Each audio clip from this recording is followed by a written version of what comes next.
నమస్తే, welcome to #you. నేను మీ రాజేష్. ఆంధ్రప్రదేశ్లో దిగ్విజయంగా అసెంబ్లీ సెషన్స్ ఇవాళతో ముగిసిపోయినాయి. సో ఈ నేపథ్యంలో యథావిధిగానే కౌన్సిల్లో కొంత వైసీపీ వర్సెస్ టీడీపీగానే సమావేశాలు జరిగినాయి.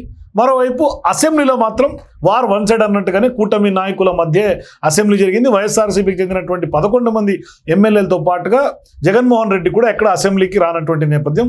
రాను అని ససేమేరా ఆయన చెప్తున్నాడు. మరోవైపు ప్రతిపక్ష హోదా ఇస్తేనే నేను వస్తా అంటున్నాడు. మరోవైపు ఇదే అంశంలో ఆయనకు ప్రతిపక్ష హోదా కల్పించాలని హైకోర్టు మెట్లు కూడా ఎక్కాడు. సో ఇటువంటి నేపథ్యంలో ఇప్పుడు జగన్మోహన్ రెడ్డి ఆయన పులివెందుల ఎమ్మెల్యేగా అసెంబ్లీకి ఎందుకు రావట్లేదు, మరోవైపు ప్రతిపక్ష హోదా రాజ్యాంగబద్ధంగా ఇప్పుడున్నటువంటి లిమిటేషన్స్ ప్రకారం ఇచ్చే అవకాశం లేదు, ప్రజలే ఇవ్వాలని స్వయంగా సీఎం చంద్రబాబు చెప్తున్నప్పటికీ కూడా నాకు ఇస్తేనే వస్తా అని బెట్టు చేసి కూర్చున్నారు.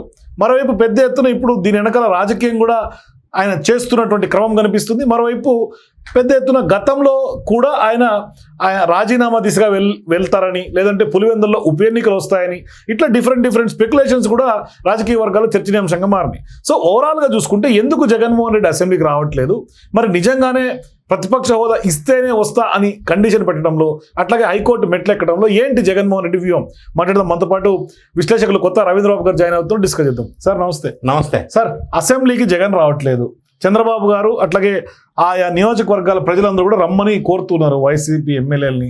ఎందుకు రావట్లేదు, ఏంటి ఆయన వ్యూహం అంటే ఏం చెప్తారు? అసెంబ్లీలో అందరూ కూడా రావాలి జగన్, కావాలి జగన్ అని పాట పాడుతున్నారు. అయితే నేనేమంటానంటే, ప్రజాస్వామ్యంలో రాజ్యాంగబద్ధమైన చట్టసభలకి ఓట్ల ద్వారా ఎన్నిక కాబడిన ప్రజాప్రతినిధులు చట్టసభలకి వెళ్ళను అని అంటే రాజ్యాంగాన్ని ఖూనీ చేసినట్టు. అది వాస్తవం. నంబర్ 1. నంబర్ 2, ఎందుకు ప్రజలు ఈ ఎమ్మెల్యేలని ఓట్లేసి గెలిపించారు? What is the purpose of electing these people as MLAs for this constituencies? ఎందుకంటే ప్రజా సమస్యలు అసెంబ్లీలో ప్రస్తావన చేసి పరిష్కార దిశగా వీళ్ళు ప్రయత్నం చేస్తారనేది పర్పస్. ఆ పర్పస్ సర్వ్ కానప్పుడు వీళ్ళు అసెంబ్లీకి వెళ్లకుండా డుమ్మా కొడుతున్నప్పుడు, ఓకే హోదా ఇస్తే వస్తా లేకపోతే లేదా అది మనం మాట్లాడదాం. ఇది ఇలా ఉన్నప్పుడు మరి వీళ్ళు శాలరీస్, అలవెన్సెస్, ప్రోటోకాల్స్ ఇవన్నీ తీసుకుంటున్నారు కదా, అది ప్రజల సొమ్ము కదా. అంటే ప్రజల సొమ్ము దుర్వినియోగం చేసినట్టు అవుతుంది కదా వీళ్ళు ఫిల్ఫిల్ చేయలేనప్పుడు బాధ్యత. అంటే ఒక ఎంప్లాయీ ఉన్నాడు, జీతం తీసుకుంటున్నాడు, నేను ఆఫీస్కి రాను, పని చేయను అంటాడు. ఇది వీళ్ళకి అప్లికబుల్ కాదా? నా ఫస్ట్ క్వశ్చన్. నా second question, no work no pay. Work లేనప్పుడు పేమెంట్ ఎందుకు? ఈ వితండ వాదన. ప్రతిపక్ష హోదా ఇస్తే వస్తాను. నెక్స్ట్ పాయింట్కి వద్దాం. ప్రతిపక్ష హోదా ఇవ్వవలసింది ఎవరు?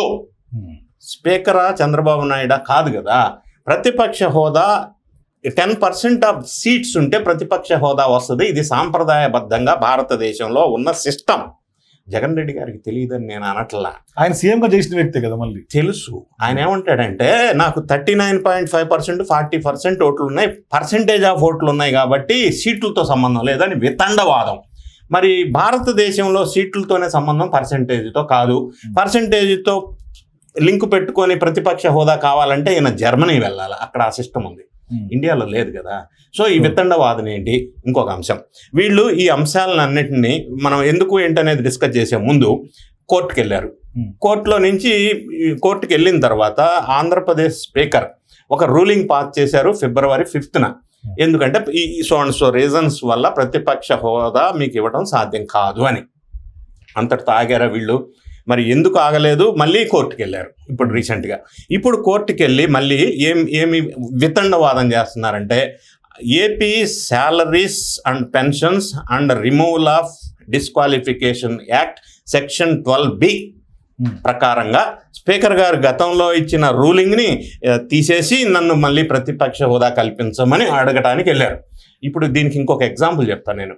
భారతదేశంలో పార్లమెంట్లో 2014లో కానీ 2019లో కానీ కాంగ్రెస్ పార్టీకి ప్రతిపక్ష హోదా కావలసినంత సంఖ్యాబలం లేదు. అప్పుడు పార్లమెంటు సాంప్రదాయం ప్రకారం వాళ్ళకి ప్రతిపక్ష హోదా కుదరదు అని స్పీకర్ రూలింగ్ ఇచ్చి ఇవ్వాల. వీళ్ళు మళ్ళీ కోర్టును అప్రోచ్ అయ్యారు. కోర్టు ఇచ్చిన జడ్జిమెంట్ అప్పుడు ఏంటంటే, అది స్పీకర్ డెసిషన్ మాత్రమే, మేము ఇన్వాల్వ్ కాకూడదు అని చెప్పారు. మరి అదే ప్రిన్సిపల్, అదే జడ్జిమెంట్ ఇప్పుడు ఆంధ్రప్రదేశ్లో అప్లికబుల్ అవుతుంది కదా చట్టసభల్లో. మరి అదంతా తెలిసి ఇప్పుడు ఎందుకు వీళ్ళు మళ్ళీ కోర్టుకు వెళ్ళారు అని అంటే, రీజన్స్ మనం ప్రాబబుల్ రీజన్స్. ఒకటి, ఈ 10 మంది ఎమ్మెల్యేస్ ఈయన పక్కనున్న 10 మంది ఎమ్మెల్యేస్లో 5 కొత్తగా ఎన్నికైన ఎమ్మెల్యేలు ఉన్నారు. మరి కొత్తగా ఎమ్మెల్యేగా ఎన్నుకున్నారు, గెలిచాడు, పోటీ చేశాడంటే వాళ్ళ జీవిత ఆశయం అసెంబ్లీలోకి వెళ్ళి అధ్యక్ష అని అనాలని. మరి అది సర్వ్ కానప్పుడు, ప్రజల నుంచి ఒత్తిడి వస్తున్నప్పుడు, ఎమ్మెల్యేగా డ్యూటీ నిర్వహించినప్పుడు వాళ్ళ పరిస్థితి ఏంటి? సో ఒక పక్కన వాళ్ళ ప్రెషర్ ఉంది, అసెంబ్లీకి వెళ్ళాలని వాళ్ళ కోరిక ఉంది. ఈయన వెళ్ళొద్దంటాడు. ఇంకొక అంశం, ఇక్కడ ఎమ్మెల్యేలని అసెంబ్లీకి వెళ్ళొద్దంటాడు. అక్కడ మండలిలో సభ్యులు ఉన్నారు, వాళ్ళకి 34 మంది, అందులో 4 జంప్ చేశారు, ఇంకా 30 మంది మిగిలారు. ఇంకా ఎంతమంది వెళ్తారో మనం వేచి చూడాలి. మరి వాళ్ళని వెళ్ళమని చెప్తూ వీళ్ళని వద్దని చెప్తాడు. ఈ ద్వంద్వ వైఖరి ఏంటి? జగన్మోహన్ రెడ్డి అన్ని విషయాలు ద్వంద్వ వైఖరే కనిపిస్తుంది. ఆఖరికి జిఎస్టీ విషయంలో కూడా ఒకవైపు కేంద్ర ప్రభుత్వ నిర్ణయాన్ని ఒకవైపు వ్యతిరేకిస్తుంటారు, కానీ మండలిలో మాత్రం ఒక రకంగా వాదన ఉంటుంది. అంటే ఇక్కడ సపోర్ట్ చేస్తారు, వ్యతిరేకిస్తారు, అక్కడ వ్యతిరేకిస్తే ఇక్కడ సపోర్ట్. దీంతో పాటుగా ఇక్కడ ఎన్డీఏకి అగెనిస్ట్ గా పోరాటం చేస్తాడు, రైతు పోరాట. అక్కడ ఎన్డీఏ అభ్యర్థి ప్రతిపాదించిన ఆర్ఎస్ఎస్ నేపథ్యం ఉన్న ఉపరాష్ట్రపతికి సపోర్ట్ చేస్తాడు. ఇది ద్వంద్వ వైఖరి లిస్టు చెప్పుకుంటూ పోతే నేను 1 గంట చెప్పగలను. సో దీన్ని పక్కన పెడితే మనం ప్రధానంగా ఇక్కడ వస్తున్న సమస్య ఏంటంటే, వీళ్ళు ఎమ్మెల్యేస్ మరి జగన్ గతంలో ప్రతిపాదించాడు, నన్ను ఏదో కేసులో అరెస్ట్ చేస్తే మీరంతా రిజైన్ చేసి ఉద్యమ బాట పట్టమని. దానికి వాళ్ళు తిరస్కరించినట్టుగా ఒక వార్త తెలుగులోకి వచ్చింది. రెండో అంశం చక్కర్లు కొడతా ఉంది సోషల్ మీడియాలో. ఇందులో ఉన్న వాళ్ళు ఒక 7 గంప కొత్తగా వెళ్ళి వేరే పార్టీలో జాయిన్ అయితే లెజిస్లేటివ్ పార్టీ అనేది కనుమరుగైపోతుంది. గతంలో తెలుగు రాష్ట్రాల్లో జరిగినాయి. 3వ అంశం తెలంగాణలో జరిగినాయి. 3వ అంశం నేను మాట్లాడతా. ప్రతిపక్ష హోదా లేకపోయినా అసెంబ్లీకి వెళ్తా, నాకు ఎంత టైం ఇస్తారో తేల్చండి అంటాడు.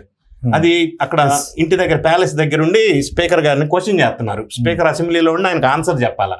నేనేమంటానంటే, మీరు సభ్యుల ప్రకారం ఇస్తారా లేదంటే కనుక పార్టీ బేసిస్? అసలు ఆయన అక్కడ క్వశ్చన్ చేస్తే ఇదేమన్నా 1 మార్క్ బిట్ క్వశ్చన్, స్పీకర్ గారు ఎస్ నో అని అక్కడ సమాధానాలు పంపించడానికి. ఎంత టైం ఇస్తారనేది it will be decided in the business advisory committee meeting. Number 1. Number 2, ఎంత టైం కరెక్ట్గా అనేది ఆ ప్రశ్నని బట్టి ఆ సంబంధిత వ్యక్తులకి అలాట్మెంట్ ఉంటుంది. నంబర్ 3, సభ్యుల సంఖ్యను బట్టి టైం అనేది అలాట్మెంట్ ఉంటుంది. నంబర్ 4, ఒక్క సభ్యుడు ఉన్న గతంలో కమ్యూనిస్ట్ పార్టీకి సంబంధించిన ఒక్కొక్కరు 2 సభ్యులు ఉన్నా కూడా వాళ్ళు మాట్లాడటానికి అవకాశం ఇచ్చారు. నంబర్ 5, వీళ్ళు అసెంబ్లీలోకి వెళ్ళి టైం ఇస్తారా లేదా అని ముందుగా క్వశ్చన్ చేయకుండా వీళ్ళు క్వశ్చన్ స్టార్ట్ చేసి ఆయన మైక్ కట్ చేశారనుకోండి, అప్పుడు టైం ఇవ్వలేదని చెప్పి అపవాదు గవర్నమెంట్ మీదకి వస్తుంది. అసలు అసెంబ్లీకే రావట్లేదు, వెళ్ళాలి అంటున్నాను నేను. 2వ అంశం నేనేమంటాడు, ఇప్పుడు రైతులకి గిట్టుబాటు ధర లేదు, మైక్ కట్ చేశారు. టమాటా ధర గిట్టుబాటు ధర లేదు, మైక్ కట్ చేశారు. యూరియా అందట్లేదు, మైక్ కట్ చేశారు. ఇట్లా పోరాటం చేసిన తర్వాత నిన్ను మాట్లాడనివ్వట్లేదని ఎస్టాబ్లిష్ చేసిన తర్వాత బయటకు వచ్చి పబ్లిక్లో మొరపెట్టుకుని ఒక పద్ధతి. సో ఆ ఛాన్స్ గవర్నమెంట్కి వీళ్ళు ఇవ్వకుండా వీళ్ళ సెల్ఫ్ సూసైడ్ లాగా వీళ్ళు ఎంత టైం ఇస్తారో చెప్తే వస్తే ఎట్లా చెప్తారు? దాన్ని లోపలికి వెళ్ళిన తర్వాత సంఖ్యను బట్టి డెసిషన్ ఉంటుంది. ఇది కొత్తగా వచ్చింది కాదు, సాంప్రదాయబద్ధంగా అసెంబ్లీలో వస్తున్నటువంటి సాంప్రదాయం, ఆచారాలు దాన్ని బట్టి ఉంటాయి. సో ఈయన చెప్పే ఇంకొకటి అంటాడు, ఏ రూల్ ప్రకారం నాకు ప్రతిపక్ష హోదా ఎవరు అంటారు. మరి రాజ్యాంగంలో 190 క్లాస్ 4 ఈయనకు తెలీదా? తెలుసు. అన్నీ తెలిసి కూడా ఈ విధంగా కోర్టుకి వెళ్ళటం ఎందుకు అనేది నెక్స్ట్ క్వశ్చన్. ఎందుకంటే ఈ కోర్టులో డెసిషన్ ఎంత టైం పడుతుందో తెలియదు. అంటే ఎలక్షన్ ఇంకా 3.5 years ఉంది. ఈ కోర్టులో డెసిషన్ నెగిటివ్గా వచ్చిందని అనుకుందాం, మళ్ళీ దాని పై కోర్టుకి వెళ్తారు. ఇదంతా ఈ లోపు అయిపోయేసరికి టైం పీరియడ్ అయిపోద్ది. సో ఈ మధ్యలో వీళ్ళ శ్రేణుల్ని, మిగతా ఎమ్మెల్యేలని నేను కోర్టుకి వెళ్ళాను ఇంకా డెసిషన్ రాలేదని కాలయాపంతో సంజాయించే ప్రయత్నం. 2వది, వీళ్ళు ఆ డెసిషన్ వచ్చినా రాకపోయినా స్పీకర్ గారు రూలింగ్ ఇచ్చే అధికారం ప్రకారం రూలింగ్ ఇచ్చి డిస్క్వాలిఫై చేస్తే 60 days absent without prior permission అన్న క్లాజ్ కింద అప్పుడు ప్రజల్లోకి వెళ్ళి, చూసారా నాకు కేసు పెండింగ్ ఉండగానే స్పీకర్ నన్ను డిస్క్వాలిఫై చేశారని ప్రజల్లో నుంచి రాజకీయ ఎత్తుగడ, రాజకీయ వ్యూహంలో భాగంగా సింపతి గెయిన్ చేసే భాగం ఒకటి. 2వది, ఇందాక మీరు ప్రస్తావించినట్టు వైఎస్ఆర్ కాంగ్రెస్ పార్టీ ఆంధ్రప్రదేశ్ రాష్ట్రంలో సమస్యల విషయం వలయంలో చుట్టుకుపోయింది. ఈ మధ్య మీరు అన్నారు, ఆయన మాట్లాడుతూ జగన్ రెడ్డి గారు నేను నెక్స్ట్ ఎలక్షన్లో ఎంపీగా పోటీ చేస్తా అన్నాడు. వెంటనే కొంతమంది విమర్శకులు లేకపోతే కొంతమంది విశ్లేషణ ఏమొచ్చింది అంటే, కడప ఎంపీ అవినాష్ రెడ్డిని తీసేసి ఈయన ఎంపీగా పోటీ చేస్తాడని. ఎందుకు అంటే బాబాయ్ హత్య కేసులో అవినాష్ రెడ్డిని అరెస్ట్ చేస్తారో అని భయం. మరి లిక్కర్స్ కేసులో జగన్ రెడ్డి గారిని అరెస్ట్ చేస్తారో అని భారతీ రెడ్డి గారు పగ్గాలు తీసుకుంటున్నారు, పార్టీలో అందరితో చర్చిస్తున్నారు. మరి అందుకని భారతీ రెడ్డి గారు వచ్చారు, జగన్ రెడ్డి గారు ఎప్పుడు అరెస్ట్ అవుతారో తెలీదు అని కొంతమంది వాదనలు వినిపిస్తూ ఉన్నాయి. ఏదేమైనా ఈ అక్రమ కేసుల్లో కొంతమంది అరెస్ట్ అయితే, లిక్కర్ స్కాము, బాబాయ్ హత్య కేసుల్లో ఎవరు ఎప్పుడు కుటుంబ సభ్యులు అరెస్ట్ అవుతారో తెలియని ఆందోళనకరమైన పరిస్థితి ఈ పార్టీ ఎదుర్కొంటున్న నేపథ్యంలో ప్రజల్లో అసెంబ్లీకి ఎందుకు వెళ్ళరు అనే అంటే కన్విన్సింగ్ పాయింట్ వీళ్ళ దగ్గర లేని సందర్భంలో, ఎన్నికైన ఎమ్మెల్యేస్ మేము అసెంబ్లీకి వెళ్ళాలని కోరుకుంటున్న సందర్భంలో వీళ్ళు రండి అని పిలుస్తూ రావటం లేదు అని పబ్లిక్లో ఎస్టాబ్లిష్ అయిన సందర్భంలో ఇన్ని అంశాల మధ్య ఈ కోర్టులో వేసేసి ఏదో క్లాస్ పెట్టి కాలయాపన చేస్తూ వీళ్ళని సంజాయించే ప్రయత్నంలో భాగంగా, వ్యూహంలో భాగంగా ఇది జరుగుతూ ఉందని మనకు అనిపిస్తూ ఉంది. Thank you sir. సో మొత్తం మీద జగన్మోహన్ రెడ్డి వ్యూహాత్మకంగా ప్రజల్లో సింపతి గేమ్ ప్లే చేసే విధంగానే అసెంబ్లీకి వెళ్లకుండా డుమ్మా కొడుతున్నటువంటి నేపథ్యం మనం చూస్తున్నాం. సో మొత్తం మీద మీరు కూడా ఈ వీడియో చూసిన తర్వాత జగన్మోహన్ రెడ్డి అసెంబ్లీకి ఎందుకు రావట్లేదు, నిజంగానే ప్రతిపక్ష హోదానే కారణమా, లేదు అంటే ఈ కూటమి ప్రభుత్వం ఎదుర్కోలేకపోతారు? మేము ఏప్రిల్ కింద కామెంట్స్ తెలియజేయండి. For more videos please watch #.